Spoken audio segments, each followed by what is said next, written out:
Today, we're going to be talking to one of my success stories. We're going live. We'll do it live. You're listening to the premier podcast for men who want to not only be better with women, but want to be better men in general. This is the Come On Man podcast. And here's your host, Paul Bauer. What's going on today, everybody?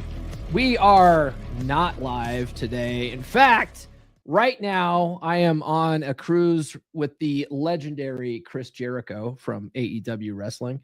If you're new to the podcast, my name is Paul Bauer, and I help men level up and get better with women. When the funny thing about that is that when we do that, it tends to make us better in all areas of our lives. Returning to the podcast today is my man, Tom Selleck.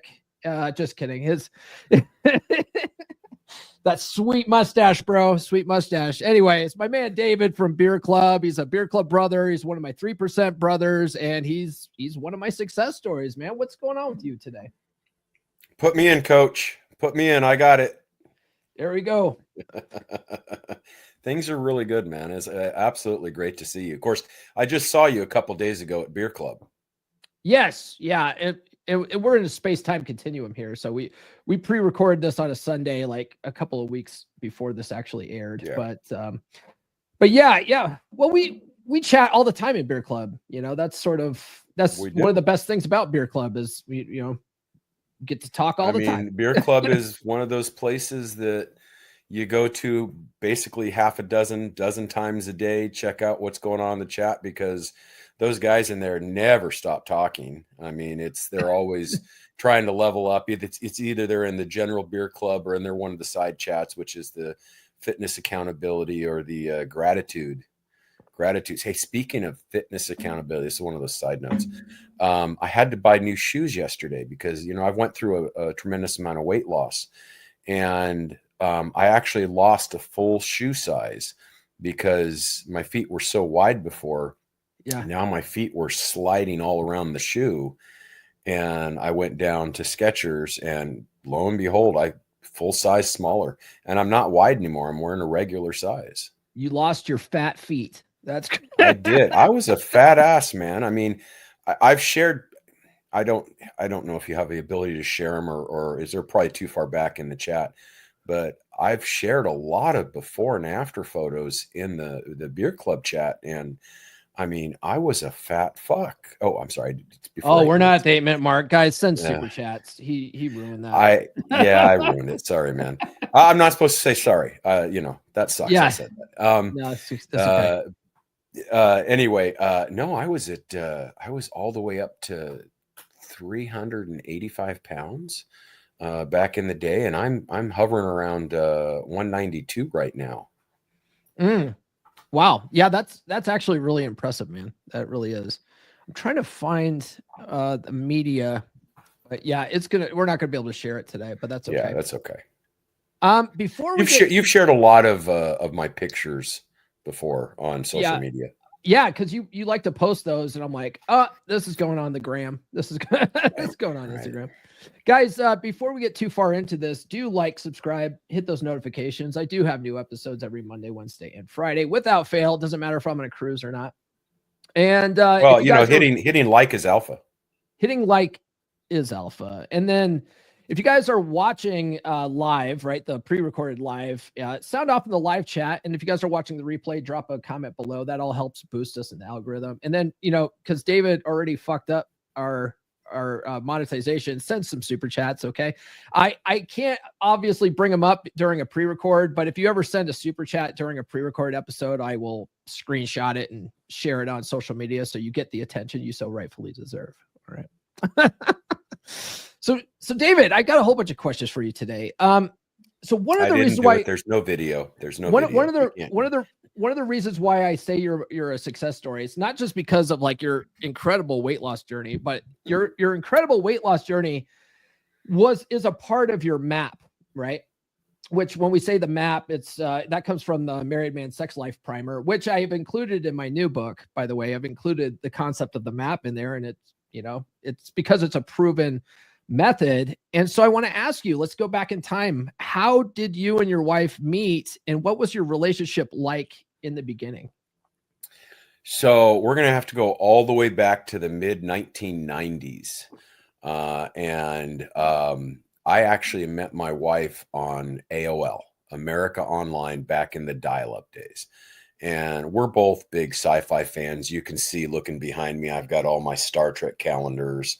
You know, I always tease people and say I got my, yeah, I always tease people and say, yeah, I got my PhD in Star Trek when I was 17, which isn't far from the truth. But we met in a Babylon 5 chat, which is another sci-fi show. That was the show that had Bruce Boxleitner, if anybody remembers Scarecrow and Mrs. King, or he was Tron, and he was Captain John Sheridan. And we met in a chat room and got to, you know, we talked for like 2 years. And it's funny, she had talked about us meeting many times, and I wouldn't do it because I had had a nightmare story online where I met someone online that was completely not what they said they were. And I got, you know, all, you know, gun shy and everything, if I can say that. And finally, after 2 years of talking and then talking on the phone, we decided to meet. Now, at the time, I was running a glass shop in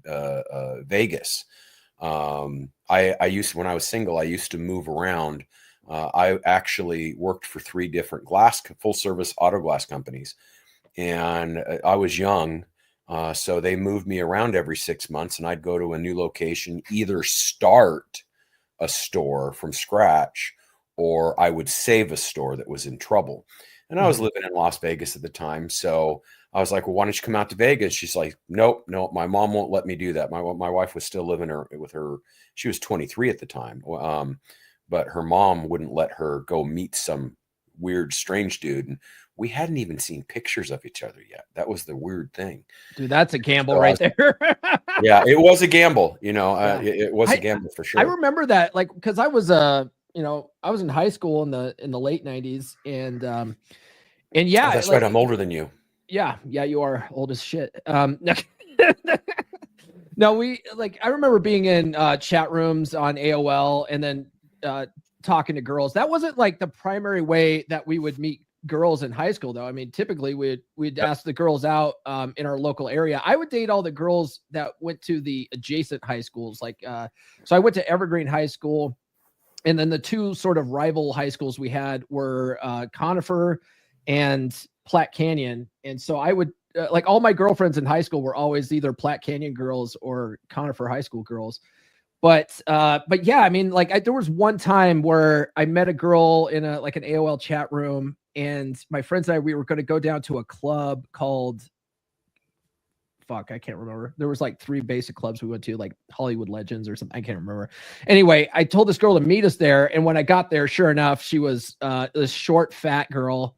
And I immediately was like, nice to meet you. No. And totally blew her off. But that was, it was before, like, we had profile pics and dating apps and stuff like that. That was the thing. You just sort of like gambled and say, yeah, you sound like a hot chick based on your texting. And then you would go out. That was like the only time I ever really did anything like that. But so you had a 2-year long distance relationship with your wife. Well, it wasn't a relationship. We were just talking. Okay. During that time, so I had said I was managing a glass shop. I actually owned the glass shop. So I worked for 2 different other automotive shops, and then I started my own. Yeah. And at one point I had about 100 employees, and I'm only 25 at the time, 24. Anyway, so I had opened a location in Spokane, then I opened a location in Denver, then I opened a location in Reno, and I was living in Vegas at the time, opening that location, and I had a few partners. That's a whole nother story. That was a stupid thing for me to do because it ultimately cost me the company. But her mom wouldn't let her come out to see me. So I decided, I was like, fine, I'll fly to Dallas, which is where she was from, Dallas, Texas. So I flew out there, and the first time I met her, she was coming down the escalator. She told me what she would be wearing. And sure enough, and I was heavy back then. I wasn't 385. I was probably about 240, 250. You know, a good 60 pounds heavier than I am now. How tall are you? 5'10". Okay. Back then, though, I was about 5'10" and a half. I've shrunk. Hey, move your screen back down again so that you're, there you go. Otherwise, when I put this on social media and there's like captions. It'll be like right over your face. So Oh yeah, I don't want that. yeah. So anyway, I flew out to meet her. Yeah, the rest was history. I spent a week out there with her. I met her parents, her mom and her stepdad, and I met her sister. And I have nicknames for them that I won't say online just in case this ever gets back. Probably for the best. Yeah. Yeah, probably. But after that, it was a real instant connection. Now, going back after all I've learned now, I made a lot of mistakes. With There's going to be my next question, which is when, so let's say we fast forward a few 100 years, and when did you start noticing challenges? So you obviously met her parents, married her eventually. When did you start noticing challenges in your marriage, and what were the key signs that things were changing for probably about year 5 or 6? Okay. So when we got married, we had kids very quickly. As a matter of fact, I have a daughter and a son. My wife and I celebrated our 27th anniversary back in November, and our daughter was born literally 1 month after our first wedding anniversary. So, and then our son, again, March, the month of March loves us because we had him in December. My son was born exactly 7 days after my daughter's first birthday. I mean, it was like boom, boom. And we were like, okay, we're done. The first 2 years of our marriage, she was pregnant. And, and she had told me, so looking back, I realize now my wife had a very serious case of the baby rabies right out of the bat, right out of the gate. And looking back on that, I probably should have waited a few extra years because, usually they talk about when you have children, kind of the nightlife part of your life dies down. Well, damn sure. In our case, that was the truth, the whole truth, and nothing but the truth. She watches a lot of crime shows on TV. That's where I get that from. Anyway, that started to die down immensely. And we're both from very conservative, ultra conservative, Bible thumping homes. And I had to, it's actually a funny story. Side note here. The Christian school that I went to, because I grew up in Oregon, right across the border from California on the coast. But I went to school from kindergarten through 8th grade at a Christian school. That Christian school no longer exists because the property became Pelican Bay Prison, the hardest prison in California. Interesting. So you went to school at Pelican Bay. I went to Pelican Bay Prison, before there was a prison there. Absolutely crazy. So anyway, we had our kids, everything died off. But it shouldn't have. And the reason I say it shouldn't have, and hindsight's 2020, as I've gotten into all the books that you've recommended for me to read, which is a number of books. I have to say that you've probably recommended at least 40 books to me over the years that I've talked to, and I've read almost all of them. It was myself. I quit trying. When my wife and I were dating, I was chasing her. She was chasing me. Everything was great. As soon as we got married, hey, mission accomplished. Finish line. I could sit back. Yeah. And I quit putting in any work, and naturally things started to die off. I kind of lost my focus because in the first year of my marriage, I lost my business due to a really bad partnership and some embezzlement from one of our managers. And it just killed the company. And I thought, well, that's kind of how I got my start in the windshield repair business. Because I was doing replacements and repair, and I said to myself, I'm never going back to the replacement business. I was so upset about it. And here, 32 years later, I'm still doing it, but I don't replace them anymore. And I decided I would never go into a partnership again, and not have any employees, and it's just me, myself, and I. And there's some regrets there about that, but I wasn't working as hard. I didn't have the goals. See, when I got married, I was so driven, focused. I was, goal oriented, and I got married and had kids immediately. So I started getting into the trap as I had a lot of bills, taking care of 2 young kids when I'm in my mid-20s and a wife that stayed at home, that's expensive. And so I did the job thing, and I would go out and sell my windshield repair as a self-employed person. And it got me into a trap. And so I just lost focus. And then I knew my health issues were coming up because I was diagnosed with kidney disease. It runs in our family at the age of 17. So I knew I was going to go through some stuff. And one of the problems with that is back in the day before we had healthcare as we know it today, if you had a pre-existing condition, it was almost impossible to get insurance. And so I went years and years without medications that I should have had, and it caused the progression of my disease. But I started getting sick about year 5, year 6 into the marriage in terms of with kidney problems. And so I was dealing with that. And then by, I want to say 15 years in the marriage, I went into full-blown kidney failure. And by that time,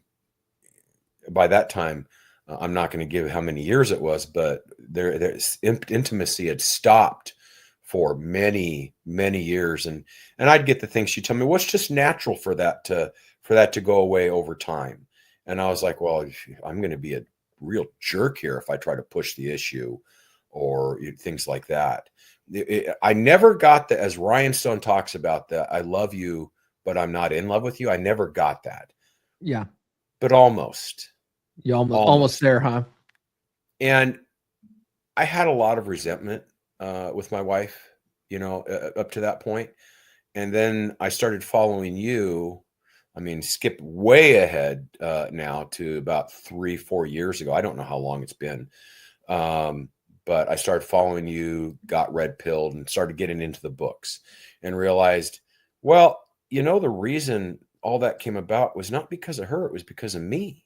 I wasn't putting in the plan. I wasn't doing the action steps in terms of trying to be attractive. I had let myself go and got really heavy. And I was like, I was to the point where I actually wanted a divorce. And that's saying something after being married for so long. And then I realized this would all happen again if I didn't fix things. So I was following you, learning things. And then you turned me on to Athol K, you turned me on to Ryan, you turned me on to all these guys. And about 1.5 years ago, I started implementing the map. But things really changed when I really got into Beer Club, chatting with the brothers. And people don't realize this, but you're in Beer Club every day too. So you give a tremendous amount of advice. That's why I call you coach. There's a lot to learn from, and you learn from other guys' mistakes too. And so I can all day long, if I want, I can go and blame my wife, and there's blame there, obviously, but it falls on me. And that's probably, of all the stuff, the biggest takeaway is owning up, having extreme ownership. Remember the book, Extreme Ownership, about I'm the solution to my problems, not my wife. I am. Good point. Before we go too much further into this, guys, you can follow me on social media. The links are in the description. And then get in the email list.comeonmanpod.com. Get the ebook, She's Made You Weak. It talks about the betaization process, and that's usually what causes relationships to erode in the first place. And I'll also send you a bunch of free shit with that too. So go to list.comeonmanpod.com for that. And then get my new book, Get Her to Fuck You Again, which David's one of the first guys to read that. And so we'll get into that in a little bit, but let me play a commercial for that, and then we'll get back to David's story. Are you tired of the dead bedroom?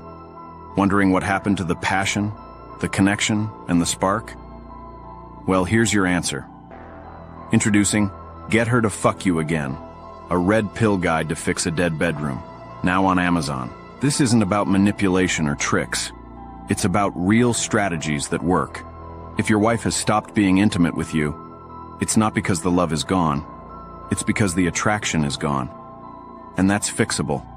This book will teach you the skills to lead your marriage, rebuild your confidence, and become the man she can't stop thinking about. 3 reasons to get this book. 1. It breaks the cycle. You'll learn how to stop doing the same things that are killing her attraction and start doing the things that reignite it. 2. It's practical and proven. With clear, actionable steps, you'll build yourself into the man you were always meant to be. 3. It works for men like you. Paul Bauer has helped hundreds of men just like you fix their dead bedrooms. And now, it's your turn. Don't let another day go by feeling frustrated and disconnected. Go to Amazon right now and buy Get Her to Fuck You Again. Read it, apply it, and watch your marriage transform. The connection isn't gone forever. You just need the roadmap to get it back. And this book is it.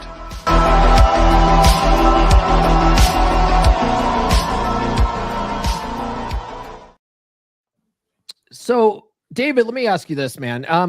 How did you first discover my podcast, and what, like you probably found me on TikTok or something? Is that Yeah, right? it was TikTok that I first found you. Like what was it about my message that made you really want to start making changes? Down to earth mostly. So if you look at a lot of people in the red pill space, if you look, and it's unbelievable how much clickbait there is for red pill content. You didn't have the clickbait stuff from what I remember. It was all practical. You were a down to earth kind of guy. You weren't even back then. You weren't even considering yourself red pill. You called yourself purple pill, and because you hadn't gotten on Rule Zero or any of that stuff yet. And I just liked your message, and it was funny. You were talking about it was some video. You talked about Corey Wayne briefly, and so I went out and got the book, and I liked the book, and so I started following you. And we exchanged before Beer Club and everything. We exchanged a few chats through TikTok and Facebook, but it really wasn't until, like I said, I joined Beer Club in January of last year that you and I started to really get to know one another. I mean, I was following your podcast. I really liked your podcast. I was actually listening to a bunch of podcasts back then, and a lot of the messages some of these guys send are very unrealistic in the red pill. And some of the messages are not healthy for a marriage. Yeah. I mean, for example, do you have an example of something that's not helpful or not healthy? Well, a lot of these guys, some of their attitudes towards women, is like, well, if they don't do exactly what you said, dump them. Well, I was married all these years. I just can't up and do that. And sometimes it's unrealistic to expect a woman to have every single one of these things that they think is red pill. And it's kind of like a lot of organizations that's been hijacked by clickbait guys over the years, or guys that just like, I could say Fresh and Fit or whatever podcast, or, they always have the floozies on there, or people seem to like with shows like that. People seem to think that red pill is all about holding women accountable. It's like, no, it's not. It's not. You can't hold. And actually that's interesting. So one of the things I liked about you is the fact that you always, and you go against the grain with a lot of these other people. And by the way, after all this time, yours is really the only podcast I listen to now when it comes to red pill stuff. But you can't hold a woman accountable. Yeah, walk up to a gal sometime, or have a discussion with a gal and tell them how you're going to hold them accountable. You can feel good about yourself, how you told them off and everything. You've just lost every chance in the world with that gal if you think that's going to work. Maybe really, with a small minority of women, it might, that have self-confidence issues, but you get an actual, an intelligent woman with self-confidence. You're done. You're just done. Before you can even hope to hold a woman accountable, she's got to respect you first. Some random broad on the street doesn't know you. She doesn't have any respect for you. It's not like anything you yell at her about because of her bad behavior. She's just going to laugh at you and keep doing her bad behavior. It's not going to change shit. It might make you feel better because you got your emotions out, but it doesn't change her at the end of the day, so it's pointless. Another thing that I really liked in the beginning, which holds true to this day, so everybody talks about game, and MLD talks about money, muscles, game, and frame. Which you quote all the time. But when it comes to game, everybody, the red pill community kind of started out of the PUA community, But and all these hosts are talking about PUA tricks, pickup artistry tricks is what PUA stands for. And that may work initially. A lot of that stuff doesn't work long term because you have to, if you're going to keep a woman long term, you can't use short term manipulation tricks which may work, mind you, but in the long run, they figure it out. So if you're going to make a change to your personality, you have to make a permanent change. You have to self-embody that change. And I noticed with you, especially in the podcast, you weren't really talking about PUA tricks because you're like, yeah, that kind of works, but you guys are looking for, more long-term relationships. Here's what you need to do. You got to level yourself up. And that was more than anything else, is you were trying to get guys to level themselves up to make themselves better rather than just teaching some of these techniques. And I know you know the techniques, but that doesn't work for a lot of long-term relationships. No, it doesn't.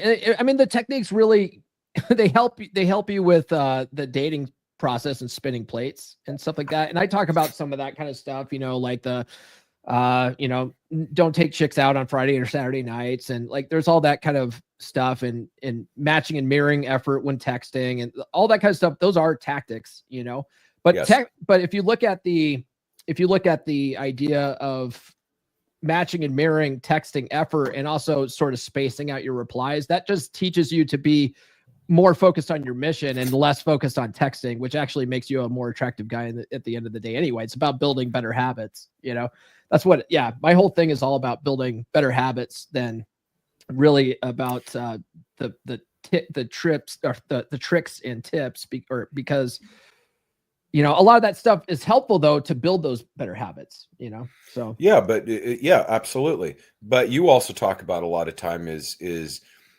get on a mission in life. Make a purpose for yourself, and your lady should not be the focus of that mission. They are, you're trying to be a complete person and you want to put yourself along for the ride. I had, spent a lot of time over the years, making my wife and my kids my number one priority. And I was taught that through the Christian. Now I'm still a Christian. I bag on Christianity sometimes, at least the cult churches I was a part of back in the day. Yeah. But you really have to put your mission first, and your family comes along for the ride if you're in the right frame of mind. And that's actually a really good point you make there, because on maybe week 4 or 5 of my my Dead Bedroom program, one of the things I have guys do is sit down and figure out what's their mission, what are you passionate about? And they almost always start with, I want to be a good family man. I want to be a good husband, and I want to be a good father. And it's I'm like, that's all good stuff, but what's your focus outside of that? And they can't fathom that. It's so hard for them. So yeah, guys really need to be mission focused on something outside of the family, and then the family falls in line. It's a hard. Well, you're absolutely right. And not only you taught me this, but Athol K and Ryan Stone has got a number of good books, but you have to. That son of a bitch has 5 books out right now. Yeah. Well, you got 3, you're closing in. You're working on another one. I know.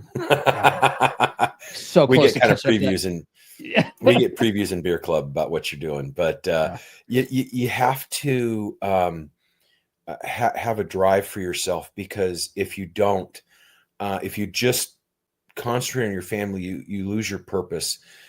Family's important, don't get me wrong, but you have to have a purpose. And if they're on the same page with you, women want to be led. And I know feminists are going to scream, no, we don't. Yeah, well, sorry. Yeah, they don't tune in. It's okay. Fuck yeah, them. That's okay. They want to be along for the ride. A woman, one of the things I learned, and it really makes a big difference, is taking charge, having a purpose, going on your mission, and they're happy to come along for the ride because they don't want to have to worry about things. I mean, I used to, well, what do you want to do? Where do you want to? No, I make those decisions now.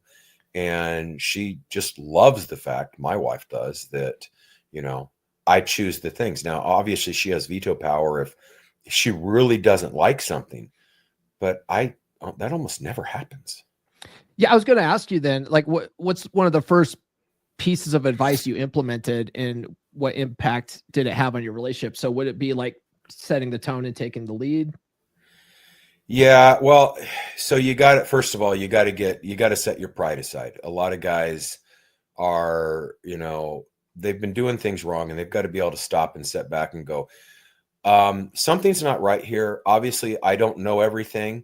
So maybe I need to shut the hell up, listen to somebody who knows what they're talking about, because who in life taught you how to be a man? Who in life taught you what the proper way to go and how to have a proper relationship with a woman? Well, my dad certainly didn't. I mean, he thought he did, but it was all, blue pill thinking. Have enough courage to stand aside, get a coach, and listen to people that have gone before you and have had success. That's the key thing. Don't listen to your friends. Don't talk to your friends, because do they have the kind of marriage? Do they have the kind of relationship do you want? Do they have the goals in life? So step back, realize that you don't know everything, and you need to start learning again, learning the right way. And so what I learned in the beginning, the very first thing is, and the easiest thing is, I started down the road of fitness. Now I'm a year and a half, 2 years into this process, about a year and a half. And I still have a ways to go. Okay. But I started the process. It made a big difference. And what's funny about that, and we talked about this, I mentioned this in Beer Club this last time we had it. I've lost all this weight. My wife let herself go too. And she ballooned all the way up to 250. And she got to be a really big girl, and she saw me starting to do all this stuff. And she decided that, oh, well, I need to lose weight too. And this is a gal, when I married her, she was 107 pounds. Yeah. I mean, she was tiny. Well, and she's lost so much weight. Didn't you say before, when you first started losing that weight, that she was like, hey, you've lost enough weight? Yes.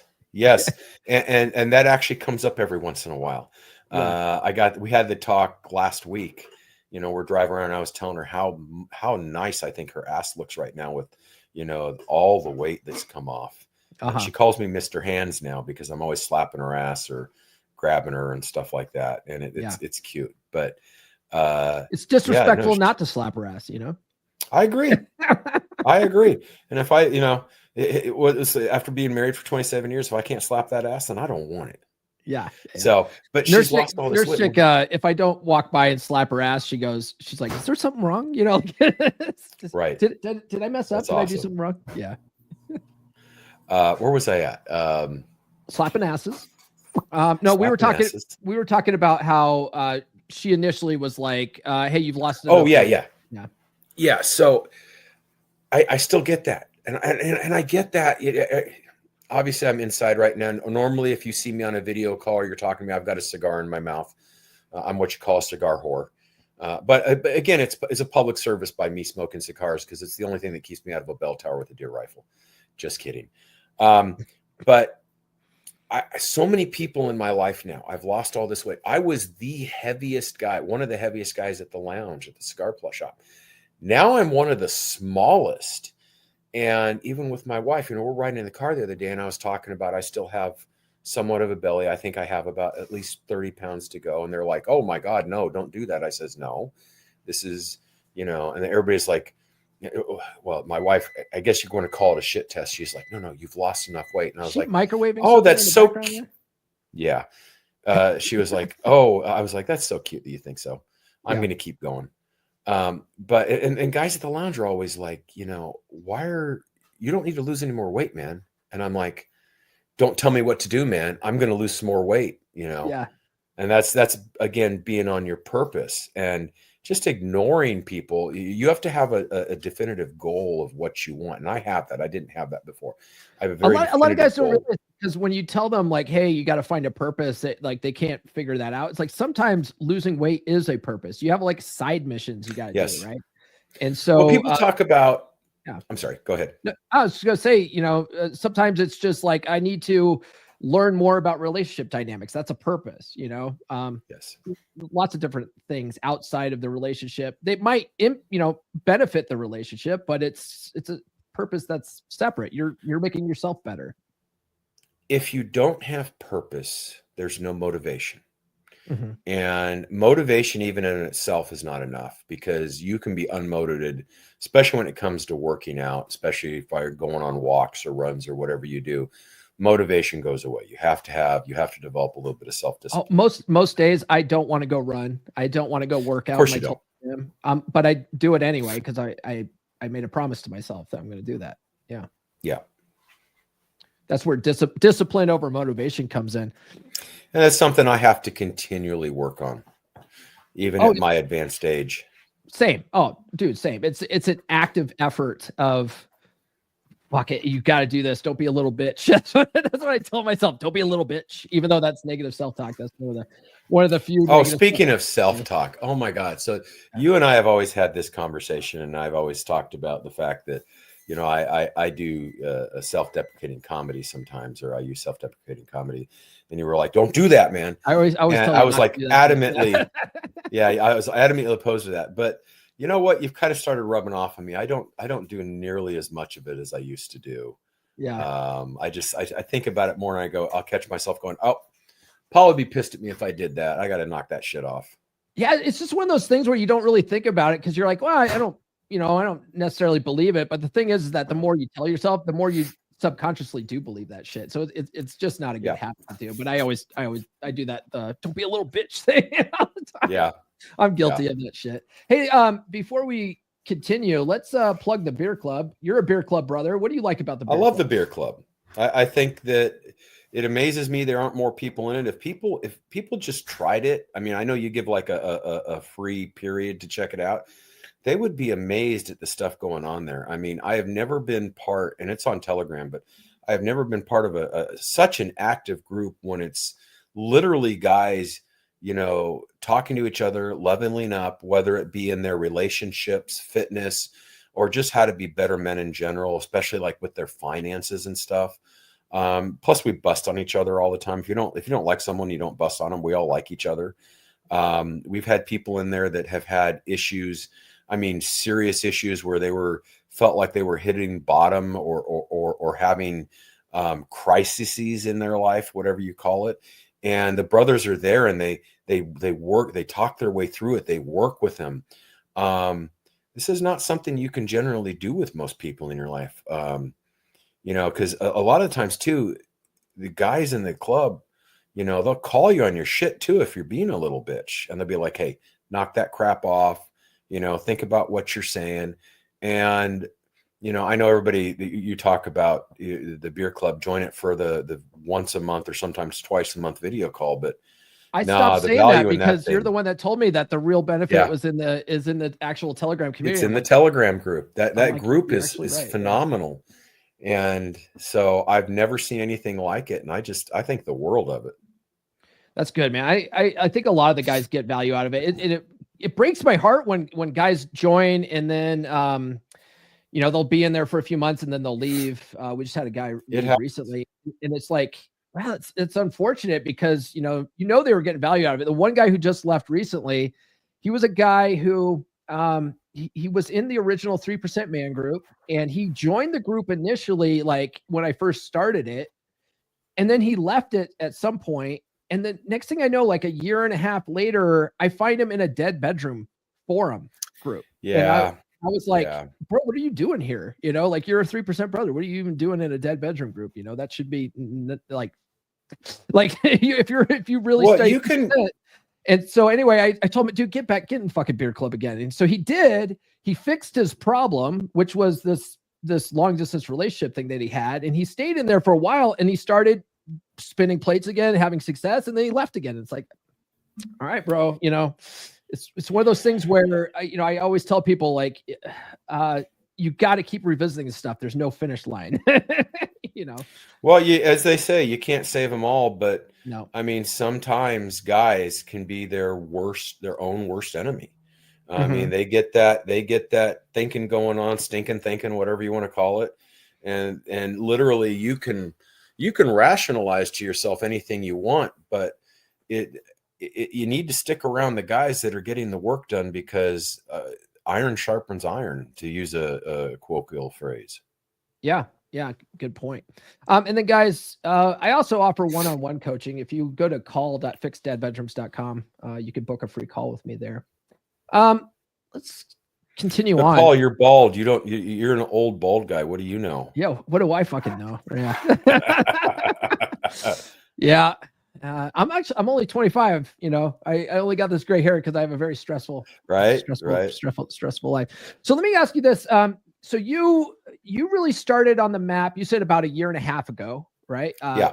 Reading Athol Kay's stuff. One of the things that I wanted to do was because, you know, God bless, that book is so fucking good. It's like probably one of the best relationship books out there. It's not available on Audible. And so what my business coach told me, he's like, you need to write a book about, you know, fixing dead bedrooms, you know? And I was like, all right. And so I was like, you know what would be great is if I incorporated a lot of the ideas from Athol Kay's book into my book, because I can't create an audio book of Athol Kay's. I don't own the rights to it, but I can create an audio book of my own book that I wrote. And so, so I wrote my book, Get Her to Fuck You Again. There's a lot of ideas from there. I also add, man, a lot of ideas from like, you know, Christopher Canwell and Corey Wayne and basically all my mentors, you know, Dr. Robert Glover, Rollo Tomasi's in there a lot. So you read Get Her to Fuck You Again. Like, what insights stood out to you and how did they complement the Married Man Sex Life Primer? Pardon me. So one thing that's different about your book is you're more succinct in terms of you make your point. Pardon me. You make your point and you move on, and you give actionable, direct statements. Like, for example, Athol Kay's book. The whole book is about the map. You spend a chapter on the map because you get the point across and you move on. Yeah. You talk a lot about the thinking you need to have, working on yourself. I'm kind of having like a brain freeze right now. I read the Kindle. I have a section in there on like affirmations and changing your mindset about being in the leadership role and being more decisive and stuff. Yeah. Which speaking of which, I do have a bone to pick with you because you changed something from Athol Kay's. You know, how dare you, sir? But you talk about Athol Kay talks about the you know, the captain and the first officer, which is the way it should be. If you look at all my Star Trek stuff up here, it should be the captain. Yeah, if you're a Star Trek reference. If you're a Star Trek nerd, but Athol Kay is a Star Trek nerd. Yeah, that's why. That's okay. That's okay. Yeah. It's the way it should be. But you're a Navy man. Hey, sailor. Talking about you know, executive and first off. Well, how do you say it? Captain and executive officer. The captain and the executive officer. That's how I say it. Yeah. So, but I'm just busting on you. But no, I mean, it's a really good book. It's not a lot of hype. It goes into actionable steps. It's one of these books. So I have a few books that I listen to on repeat. This is definitely, I now have it on Audible. I haven't cracked it on Audible yet because I read it on Kindle. But it's one of those things I'm going to go over and over and over again because you only get a small amount of information when you go through it one time. You need to revisit that information again and again and again. You talk about, you know, hey men, you get your ass in shape, you know. It more so than anything else, you know, you're talking about mindset, physicality, you know, taking charge, taking a lead in the relationship.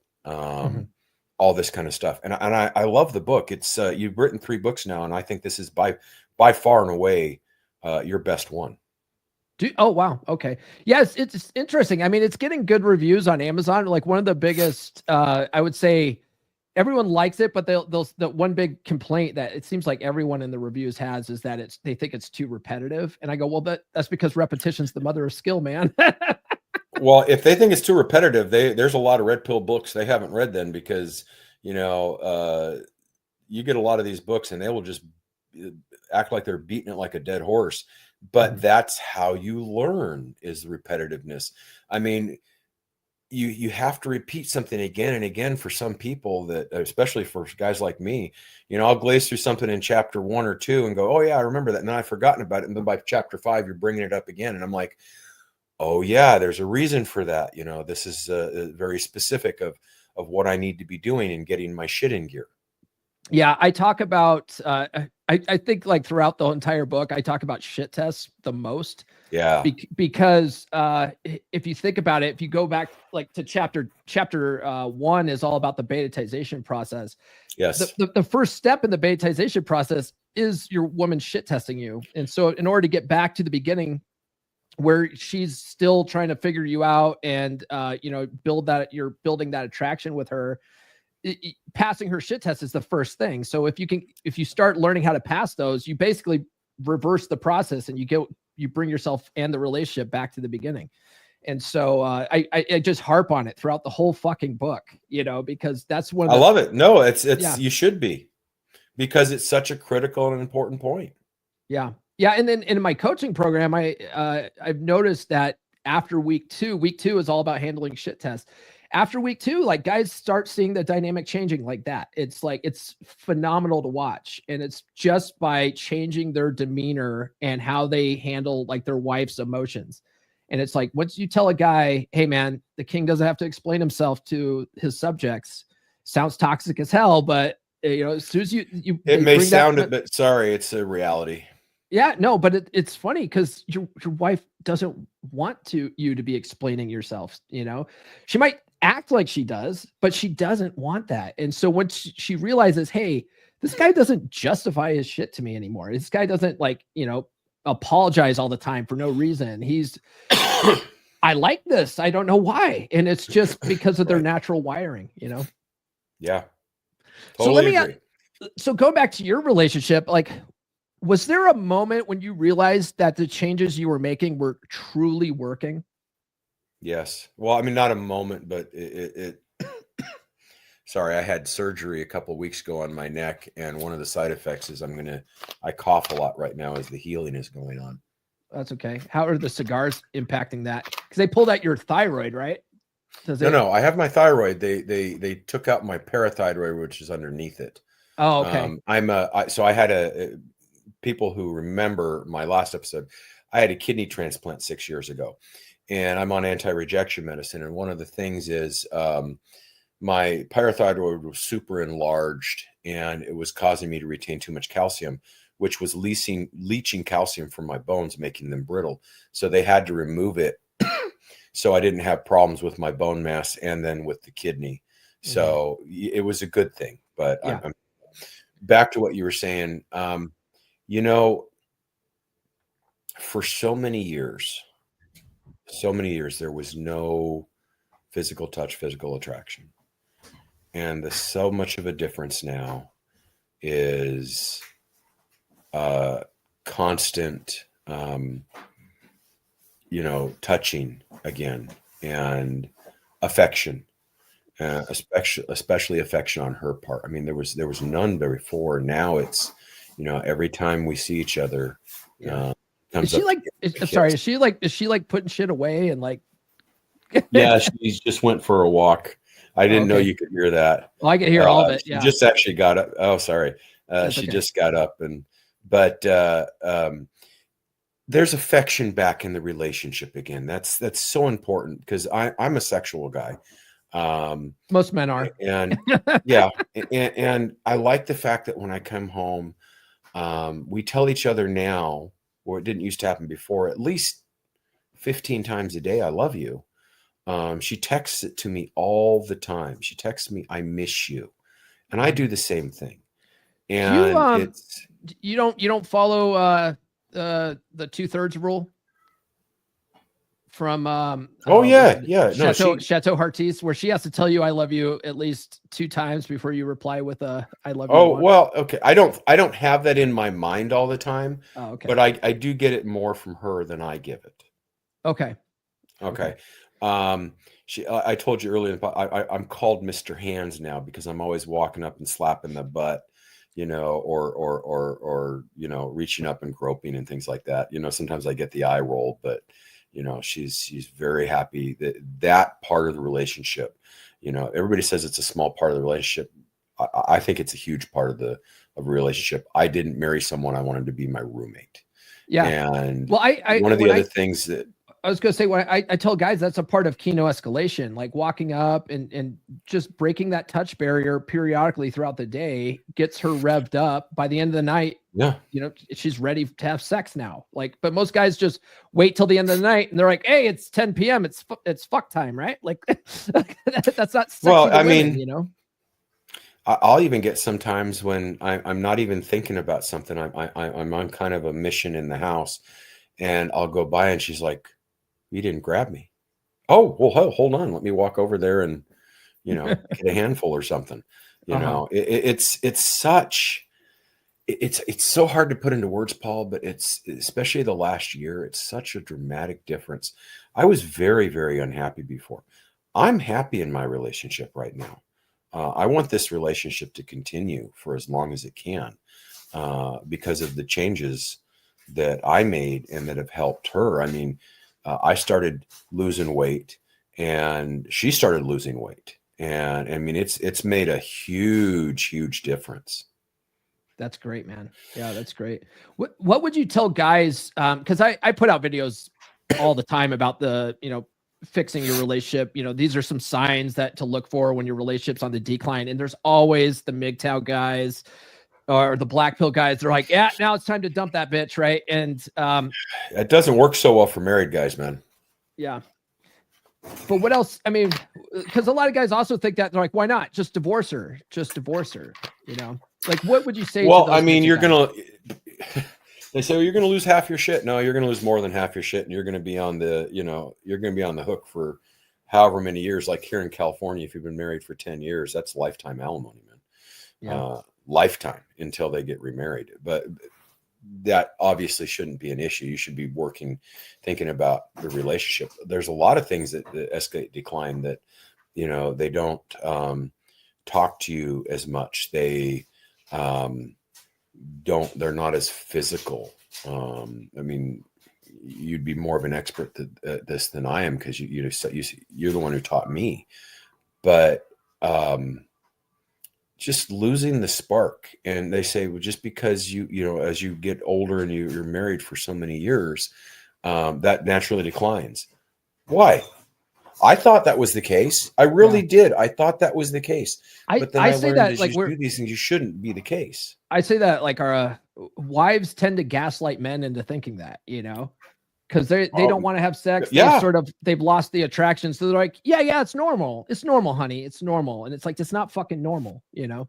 Well, there's another part. And you and I have talked about this. I don't think we talked about this too much in the last podcast. We've talked about it offline in Beer Club and stuff, and we've or in the Telegram group. But as a guy, again, nobody teaches this stuff. Has a guy learned how to please a woman physically? I mean, there's no school out there to teach. I mean, in terms of when we're young, our parents don't teach us. You know, here's what you do to get a gal off. You know, we see television shows that she's going to have an orgasm in 2 or 3 minutes. You know, they always climax together. It doesn't work like that. You have to warm them up. You have to learn these things. Who taught you? Well, I had to go out because I didn't really know how to. I just, you know, what was Tom Likas back in the day was pump 'em and dump 'em, you know, kind of thing. And so I actually have read, and I've said this before, I've read 124 books on how to help with physical intimacy. I know how to get the juices flowing. And do you know how to do that? Because that will make them want to come back because they know that you're going to give them 3, 4, possibly 5 O's, you know, orgasms out there. That's actually a good incentive to join Beer Club because my good friend Eric Everhard, he wrote the phenomenal book Unleash Your Sexual Superpowers, and unfortunately he lost his rights to it, and so you can't buy it on Audible now.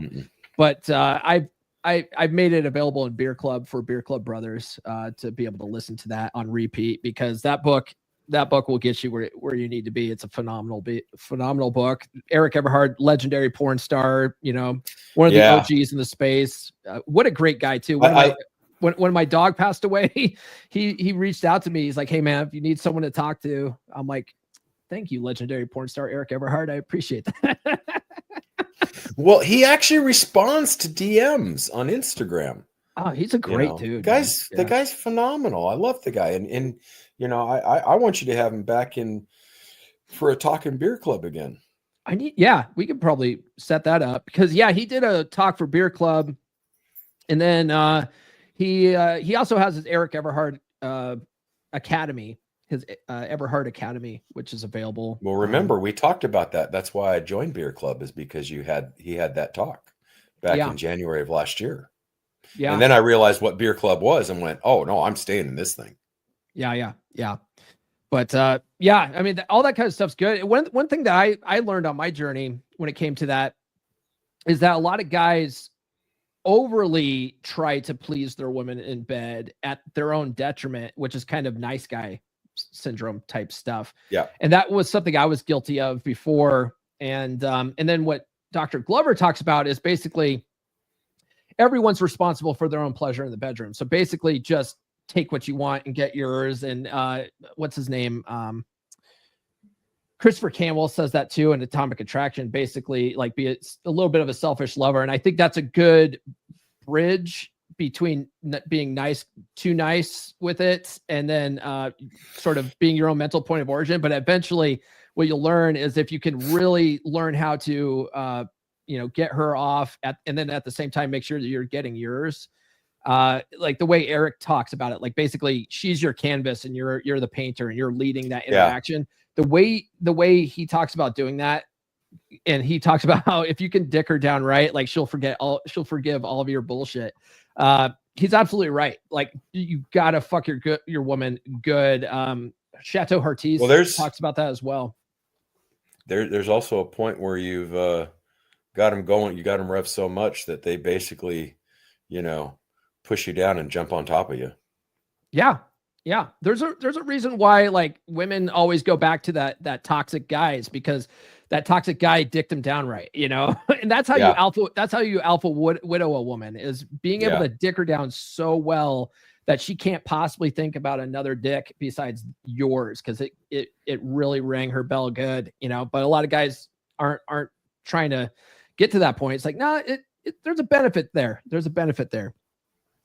Let me ask you one. I'm just amazed. Oh, I'm sorry. Yeah. Go ahead. No. Go ahead. I'm just amazed. You when you first started this journey of this podcast, you started it with the kind of just to talk to Corey Wayne students, and then it evolved up to where it's now. You were giving dating advice. Now you're helping. I think you've really found your calling with helping men with dead bedrooms, because you know what you're talking about. I'm just truly amazed that you don't have more guys knocking down your door, because it's such an epidemic in this country about, men, marriages, dead bedrooms. And because everybody thinks, well, that's the norm. It doesn't have to be, if you know what you're doing, if you're truly trying to be the man that you're supposed to be. Yeah. Okay. And it just, and you're the right guy for it. Cause again, shameless plug to you here.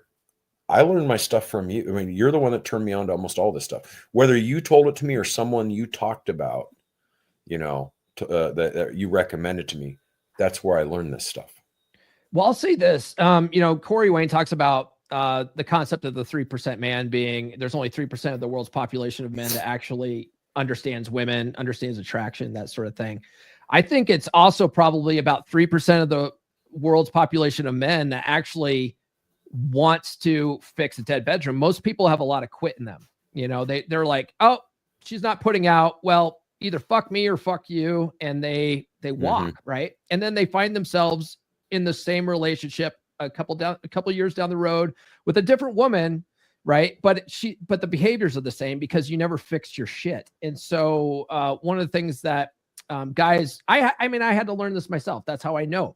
But a lot of guys don't finally take a sense of, or don't have a sense of self accountability enough to look at, okay, what the fuck am I doing wrong here? Like I keep having the same results, doing the same thing over and over again is the definition of insanity. But the real definition of insanity is knowing that there's a better way and then still choosing to not do it, So yeah, it's hard to find guys who are motivated enough to put the work in, Well, I mean, in fairness, there's a lot of motivated guys that I know that are on their third and fourth wives. Right. And they didn't learn the lesson the first time. They didn't learn it the second time, third, or now the fourth. And they're like, there's kind of a what's the word I'm looking for? The problem's you. The problem's obviously not her, because they're just going through this again and again and again. And if you don't fix your problems to begin with, it's just going to rear its head again. I mean, that's I do get guys like that who are in their like second marriages, and they're like, it's going down the same road that my first marriage went. And I promised myself I'm not getting married again. I want to make this work. I'm like, good, book a fucking call with me, man. Like, let's make this work. But even then, those guys aren't motivated enough to put the work in, and then they have to learn the hard way. And it's like, it's really unfortunate and that's just what Red Pill is. Red Pill is triage, Well, how much more expensive is it to learn the hard way? Think about it. I mean, you go through another divorce, lose half your shit again. Right. It's absolutely crazy. I mean, work on yourself while you can. Otherwise, you're not going to fix the problem. And maybe, because I did, maybe you can save your situation. Yeah. Well, it's like, because you invest so many years in someone, make it count. Look at like Ric Flair. Ric Flair got married like 5 or 6 times. He keeps having to pay all these bitches alimony. And so he keeps having to do a last match. Dude is like almost 80 years old, almost died 3 times in the fucking hospital because of his old age and drinking habits and whatever. And he still has to go out and do these last matches because he keeps having to pay these women alimony. It's like, dude, you know what? Just book a call with me, man. Like Ric Flair, book a fucking call with me. Let's work on your shit, bro. And then you don't have to worry about this stuff anymore. Yeah. From the rehab center, because I'm sure he's having to go to these as old as he is. I don't think Ric Flair doesn't do rehab. I don't know, man. Wow. Let me ask one last question here. How do you plan to maintain the positive momentum in your marriage and personal growth moving forward? Keep doing what I'm doing. Most importantly, keep learning, putting my pride aside and listening to those that have gone before me. Keep reading the material. See, the problem is, and I learned this from you, I learned this from Corey Wayne and some of the other authors, I have to keep rereading the same stuff while I'm learning the new books too. Because if you don't, you will slide back into bad habits, because it's natural for us to do that. So it's continually being a student of the material and putting it to work and reassessing myself all the time and measuring where I'm at, but also continuing the map plan. People think that there's, the Athol talks about it. You talk about it a little bit. There's the phases of the map, 1 through 7, 1 through 8. My opinion is there is no ending to the map. The map goes on for the rest of your life because you're trying to improve yourself. You're trying to work on yourself. And also being with a group of guys that will, again, we can't hold women accountable, but we can hold ourselves and our brothers accountable. That's why, most of the time when I talk to you, I call you brother, or I call other guys from the beer club brother, because we're holding each other accountable. We're staying in each other's lives to make sure we're doing what we need to do. Because when we stop, to use a biblical term, that's when we perish. Perish doesn't mean die, but like fruit, it withers and gets bad. So you don't want to perish. You want to continue to thrive and do better. And with where I'm at right now, I'm 52 years old right now. I'm also a transplant patient. I know that this kidney will not last forever, and then someday I'll be back on dialysis again. I want to, when I come to that point, be in the best shape possible. I want to be in the most positive mental mindset I can to go through that again and not go through what I went before. I want to make my life better. I mean, I only have so many years to live on this planet. Why not make the best of them? And sitting on my ass all day long does not make the best of them. Yeah. Good points. David, great conversation today, man. Where can people find you? Thank you very much for having me. Well, the only place that people are going to find me online, because I almost never interact actually online, is in Beer Club. I interact in Beer Club. So I recommend people join Beer Club. And you're not going to get guys like just me. We have some phenomenal top-notch guys in there that are really changing the game in terms of their lives. And you see it, and you're just watching this. You know, I was talking about in backstage, I was talking about Brother Phil and what a transformation that guy's made. He looks great after all the weight he's lost, and his Shreddy Eddie. There's other Shreddy Eddie. My God, I love Shreddy Eddie. You know, there's so many guys. I'm not going to name all of them, but you know, there's guys that have come from when they joined Beer Club, they were in such mental hardship, and the transformation that we've seen is unbelievable. We've had guys that were suicidal, you know, or even on the verge of it. And the guys talk to them. So in terms of following me, there's really no social. I mean, I have a Facebook and everything.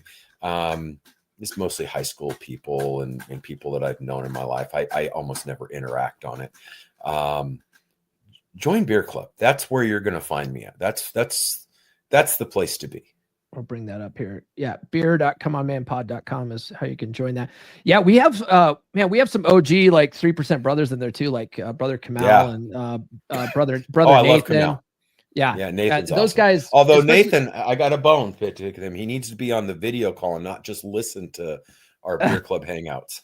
Yeah. He's got a lot of shit going on right now. I think he's going through another custody battle or something right now. So no, he's got some great advice in Beer Club. Oh, his advice is great. Mike Steele in there from Dragon Ship. He's in there.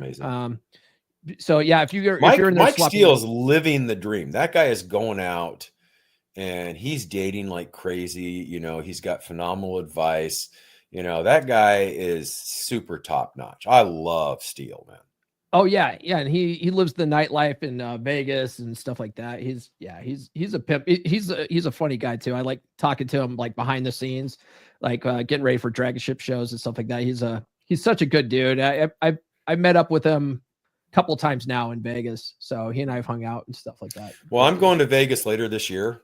In November, they're having the Big Smoke, which is a cigar convention, and I plan on hitting Mike up to see if he wants to hang out and go out to dinner or something, because he always knows the best spots. Oh, he'll take you to he took me to like this like really swanky steakhouse when I was there. I was like, you know, I'd be fine just going to like Cracker Barrel, bro, but like, all right, we'll go to this fucking 5-star steak restaurant in Vegas. Right. So now I'm really looking forward to meeting that cat when I go to Vegas, because I think the world of Mike Steele. That guy's got that guy's terrific. I mean, I can't say enough about some of the Beer Club brothers, but you know, that guy really, he's on point. Yeah, he's a good dude. He would be fun. And that's also, and then another Dragon Ship guy that's in Beer Club is AJ. AJ's phenomenal too. I love that guy also. You know, he's actually written a book now. So I mean, yes, we'll see when Mike Steele comes out with one, because he's both those guys, AJ and Mike. You know, these are guys that are podcasters like yourself, and they're in the space. Yeah. You know, so yeah, Mike's working on one of the essential skills books. Yeah, Mike. I don't know when his is going to be ready, but he's working on one.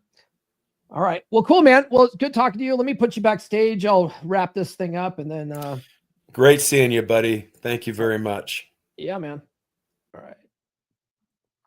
right, guys. That's all we got for the show. Hopefully, you guys got some value out of that. If you guys haven't done so already, please. Like, subscribe, hit those notifications. New episodes every Monday, Wednesday, and Friday. If you guys didn't sound off in the comments, what's your problem? Okay, that's kind of boosts us in the algorithm there. If you guys are watching the replay, drop a comment below. Hopefully, you guys sent some super chats. If not, get me next time. All right. Follow me on social media. The links are in the description. Get on the email list. Get the ebook. She's Made You Weak. It's all about the betaization process. And if you want to expand on that and how to turn your relationship around, get my new book, Get Her to Fuck You Again. You can go to books.comeonmanpod.com and find it there. It's available in Audible, Kindle, paperback, and hardcover. Join Beer Club and then hang out with David in there on a daily basis. And then if you guys want more personalized coaching and help with your relationship problems, go to call.fixdeadbedrooms.com. That's all we got, and we'll see you guys on Wednesday. Tune in Wednesday. We're going to continue my review of my book, Get Her to Fuck You Again. So check that out. This has been the Come On Man podcast. New full episodes served hot every Monday morning on your favorite podcast platform of choice. So subscribe now. Follow Paul on social media. The links are in the description. Now, go out and get it.